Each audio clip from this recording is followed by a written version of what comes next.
The Galactic Council chamber fell silent as Ambassador Zexithera's clawed appendages scraped against the podium. The reptilian being's yellow eyes swept across the assembled representatives of 47 civilizations, finally settling on the lone human figure seated in the far corner. "The motion stands," Zexithera announced, her voice carrying the authority of eons. "The Sol system will be quarantined. The human species has proven too unpredictable for integration into civilized galactic society." Dr. Sarah Chen remained motionless in her chair, her dark eyes reflecting neither surprise nor fear. The other delegates whispered among themselves in various alien tongues, but she caught the common thread: relief.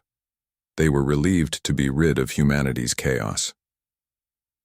"You have 72 standard cycles to evacuate any human presence beyond your home system," continued the Zelenari ambassador. "After that, any vessel bearing human signatures will be considered a threat to galactic peace." Sarah finally stood, her movements deliberate and calm. The chamber quieted again as all eyes turned to the small woman who had represented Earth for the past 5 years. "Before you finalize this decision," she said, her voice carrying clearly across the vast chamber, "I'd like to share something my grandmother once told me." Zexithera's head tilted with reptilian curiosity.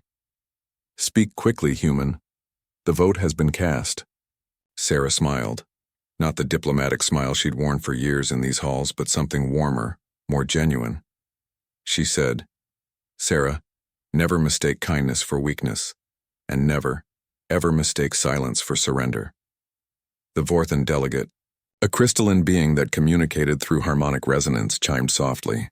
"Your species' propensity for violence is well documented, Dr. Chen.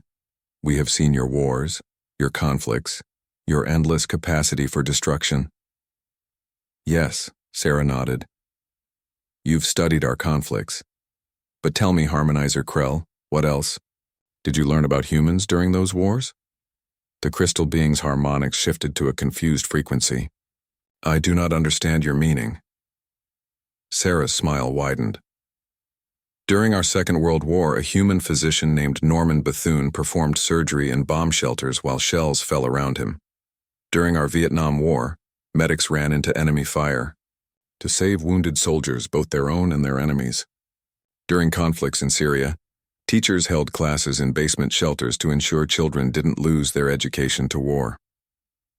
She began walking slowly around the chamber, her footsteps echoing. "You see violence and call it savagery. But you miss what drives it: protection. Humans don't fight because we love destruction. We fight because we love something more than we fear death." The Arconian delegate, a massive creature resembling a walking tree, rustled his bark-like skin. "Your species nearly destroyed itself multiple times: nuclear weapons, climate change, biological warfare. And each time we pulled back from the brink," Sarah interrupted.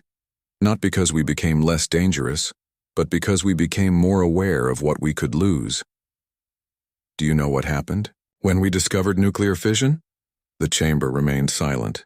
"Within decades, we'd not only created weapons that could end our civilization, but also power plants that could sustain it, medical isotopes that could heal cancer, and theoretical propulsion systems that could carry us to the stars.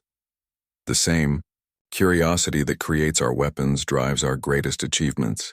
Zexithera's tail lashed impatiently. "Philosophy will not change the Council's decision. Your species remains a threat." Sarah stopped walking and faced the Zelenari ambassador directly. 3 years ago, when the hegemony invaded the outer rim, which species volunteered to hold the line at Kepler Station?" A uncomfortable silence settled over the chamber. "Humans," Sarah continued. 37 human ships against a hegemony fleet of over 200. We bought you time to evacuate 3 million civilians from the Tau Ceti colonies. When Admiral Martinez's ship lost life support, her crew manually fired the weapons until the very end. The memory hung heavy in the air.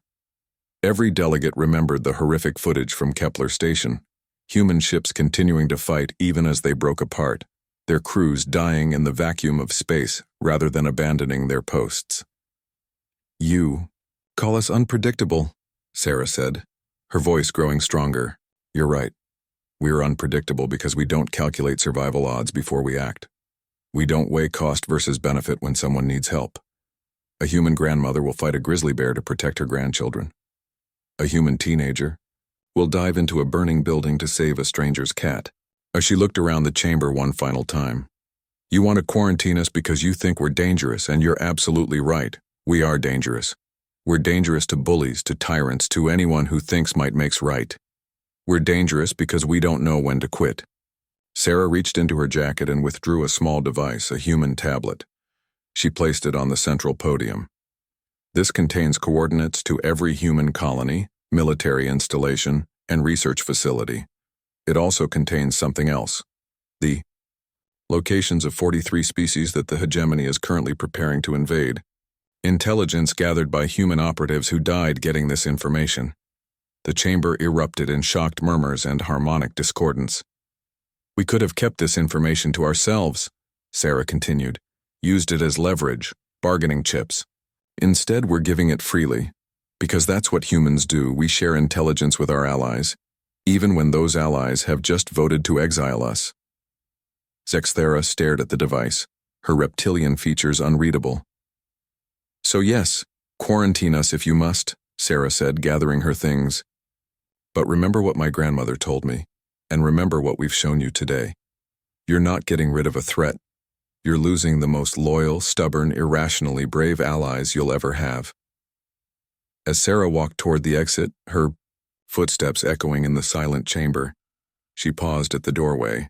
And if the hegemony comes for any of you, she said without turning around, don't expect us to forget our humanity.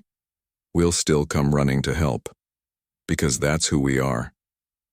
The door sealed behind her with a soft hiss, leaving 47 civilizations to contemplate what they had just voted away.